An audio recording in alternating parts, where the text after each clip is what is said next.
lieh vo vás. Dobrý večer, ja vás vítam dnes na prvom zasvetení do našej cirkvi Svedkovia Liehovovi. Dovoľte, aby som sa vám na úvod predstavil. Mne hovoria Archnalej Gabrilej a som opat miestneho kláštora, ako ste si mohli všimnúť. Hneď na úvod si uvedieme pár takých termínov, ktoré musí každý svedok Liehovov, my si familiárne hovoríme aj liehovisti, ktoré musí ovládať. Hej, tak v prvom rade neoslovujeme sa bratia a sestry, ale piči a pičky.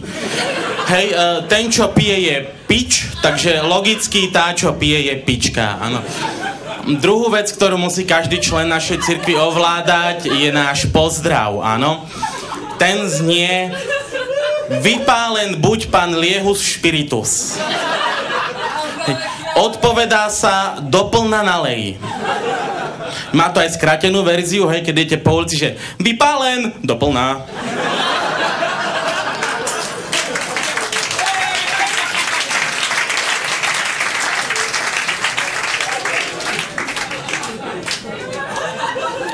Tak ako všetky viery v tomto svete, aj tá naša viera má niekoľko cirkví, do ktorých sa môžete zaradiť, áno. Tak pre tých slabších pičov tu máme vieru pivoslávnych. No, pivoslávny by mal správne byť každý liehovista, ale sú aj takí, ktorí pivo nepijú, že vraj sa z toho tlstne. To je úplná sprostosť, berte si príklad zo mňa. Áno, ja pijem tmavé pivo, veď je vedecky dokázané, že čierna zoštihľuje. Potom tí, ktorí sa nechcú pridať pivoslávnym, majú takú druhú odnož a to sú kalvíni. To je náš mníšsky kláštor. Kalvíni majú pod svojimi kláštormi studnice obrovské vína. Kalvíni majú takú základnú premisu, že červené víno rozťahuje cievy, biele rozťahuje nohy a burčiak rozťahuje rytný otvor.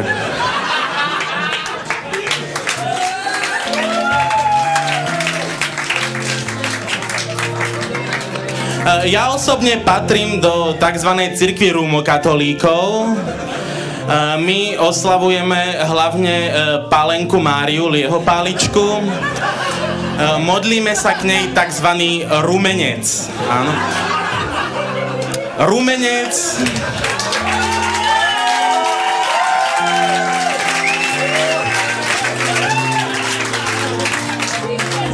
Rumenec sa modlí veľmi jednoducho, to si necháte naliať takto 10 rumov. 1 desiatok denne stačí. A pomaly sa modlíte, hej. Ja osobne ešte zvyknem prvé a posledné pol deci dať preč, lebo po prvom ma strasie a po poslednom mi je blbo.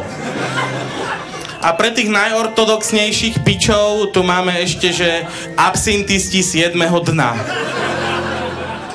Určite sa pýtate, ako sa dá do našej cirkvi dostať. Je to veľmi jednoduché, máme dva spôsoby.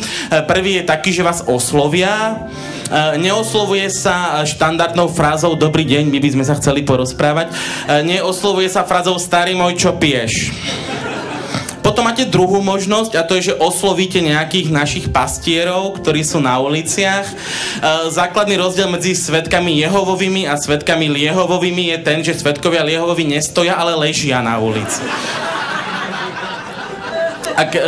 Ak to ešte neprepili, tak sa vedľa nich zvyknú váľať nejaké naše periodika, ako prázdna fľaša a prepite sa. Svedka Liehovového, ktorého takto nájdeme, nebudíme tak zrazu, stačí ním jemne zatriasť. On vám väčšinou urobí, že videl som svetlo, chceš o tom počuť?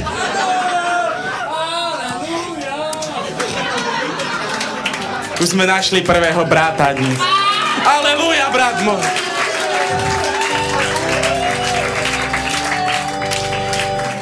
Taká základná vec, ktorou sa my odlišujeme od iných cirkví, je to, že my príjmame iba pod jedným spôsobom, nepodobojím, hej, iba to tekuté, ale zase neobmedzujeme, kto koľko vládze, hej. Čo to dá, toľko príjmaj. Naša základná premisa hovorí, kto negrcia, pije pod svoje možnosti.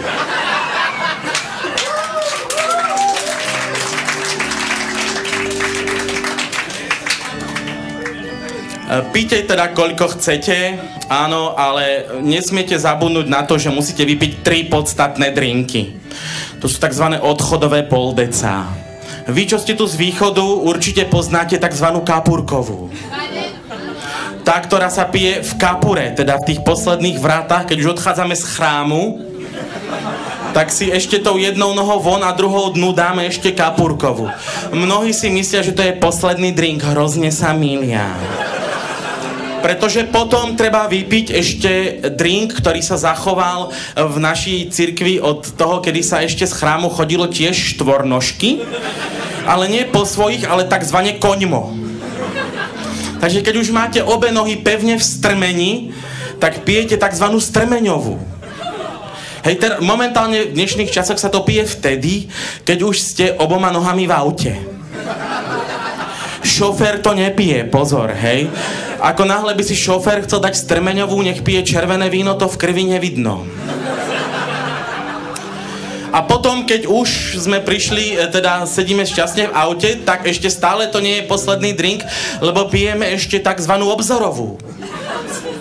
Obzorovú už nepijeme my, chvala Bohu, áno. Obzorovú už pijú tí, ktorí nás prišli vyprevadiť pred chrám. A pozerajú, ako my v diaľke odchádzame na tom aute a ako náhle zajdeme za obzor, tak si dajú na nás obzorovú, aby Lieho doviedol naše kroky šťastne až domov.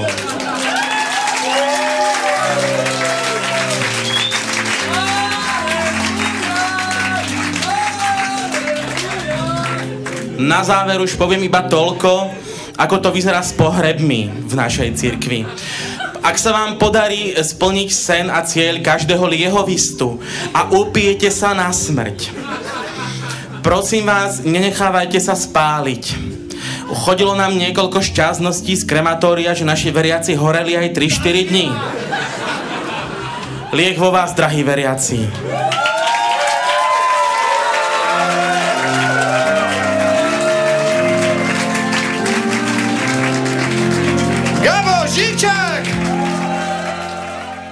A úplne najviac top sú tínedžeri, hej? Spoznáš ich hneď z fleku podľa toho, že 7 majú 3-decovú kofolu a keby krčma mala 6 kilometrov, tak si sadnú nakoniec, nech toho čašníka jebne.